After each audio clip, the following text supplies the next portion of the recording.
Hello, this is David Thomas, and this is my week one screencast on February 10th. And I would like to start out by just talking about some of the materials and overall the materials list.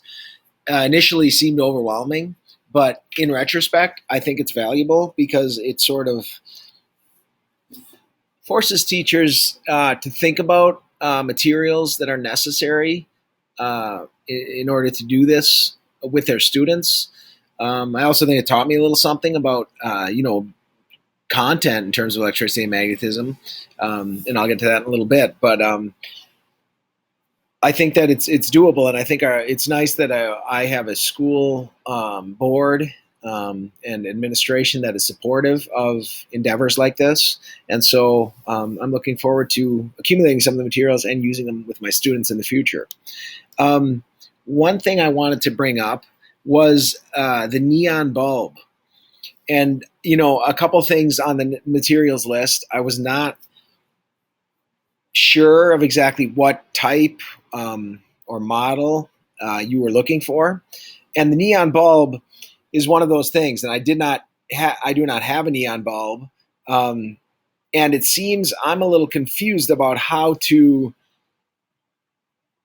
buy a neon bulb such as the NE-2H model that you've shown, looking like a diode. And I'm not sure how to hook it up to a 120 volt circuit. I do have a discharge tube that I could use, but I'm not sure that that's what we're looking for. And I'm also not sure why it would need to be neon.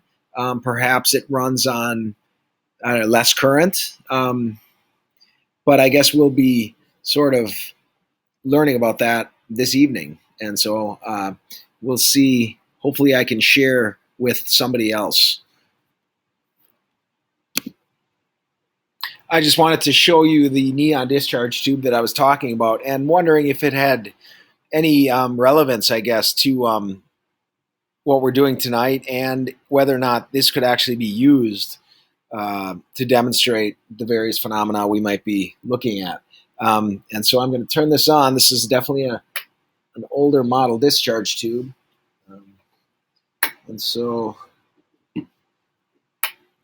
there we see the neon light being generated by this gas discharge tube. And I'm not going to bring that home. But I just wanted to show you just so I could ascertain whether or not this might be useful for what I'm looking at, or if I indeed would need to buy the bulbs. I would imagine I would need to buy the smaller bulbs in order to use with the class to demonstrate various things. I'm also wondering how I would buy some sort of a kit that would, or make the kit that's necessary to plug it into a wall outlet, 120 volts. I'm also wondering whether or not we could get some forewarning as to the materials we would need for the upcoming week. I am in the process of ordering a few things, such as the Field Mapper kit from Pasco and various other items, the Genicon, and Arbor Scientific is one source for those, just to make sure that I have these items in time for the classes, the Wednesday classes where we'll meet. And so I guess that would be useful. One question I had was the zero point 0.1 farad capacitor. Wondering how crucial that is. If we need one that size, I have some smaller ones. The 25,000 microfarad capacitors I have. And I have a few other capacitors, but nothing in the range of the 0.1 farad. And then also the current balance. I'm wondering, and I guess I haven't looked in detail. I looked a little bit at the current balance as to how difficult it would be to make one. and it looked to be somewhat involved in needing extensive materials to make one. And I'm wondering if the current balance for $289 from Pasco would be, a better move for me. I'm not sure exactly what type of uses I would get out of it. They do sell a couple different types that I saw, and so I'm curious about that. And I also would not be able to find, I do not believe, a large horseshoe magnet. But for the most part, I think these materials I will be able to get, and I will need them because I definitely want to engage my students this semester in some of these materials. One of the things that piqued my interest from the reading was the misconception that was alluded to that sort of is corrected by this unification between electrostatics and electric fields, as in the reading that we did for this week by Sherwood and Chabet.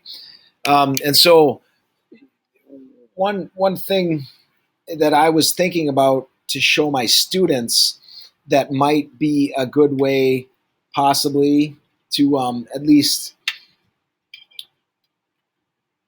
get at some of their conceptions is to ask them by hooking up these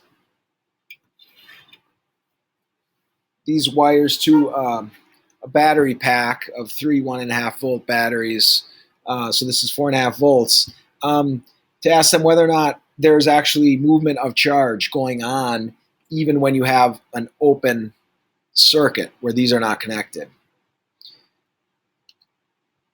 And so one thing one could do is use a capacitor and have a bulb in the circuit and then close the circuit, which shows the bulb briefly lighting up. You might not be able to see it, but the bulb briefly lit up as I connected the alligator clip to the capacitor, thereby charging the capacitor.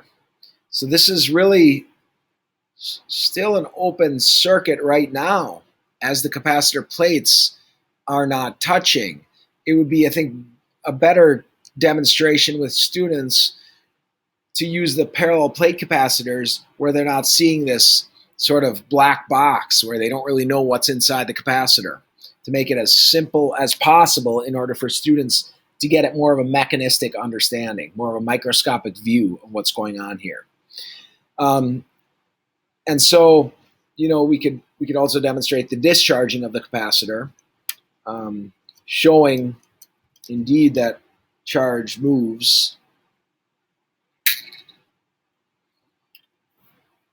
when the capacitor is discharged. Now, my students, many of them, when asked what's going on, and the bulb briefly lit up there as well. When asked what's going on, they say, when the capacitor is being charged, there is a storage of electricity. And I ask them what electricity is, and they say ions. And so I guess the movement of electrons in wires is really what I would like to get at.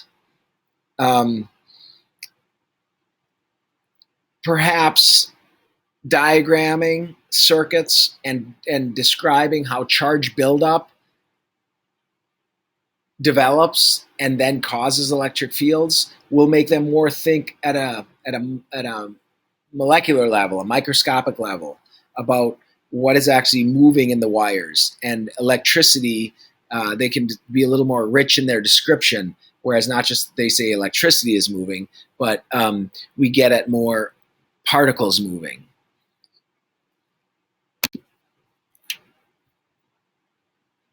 Again, it would be very useful to demonstrate to students that with an open circuit, such as I have here, with an open circuit, this is a little awkward, with an open circuit that's not connected, students are not sure whether or not charges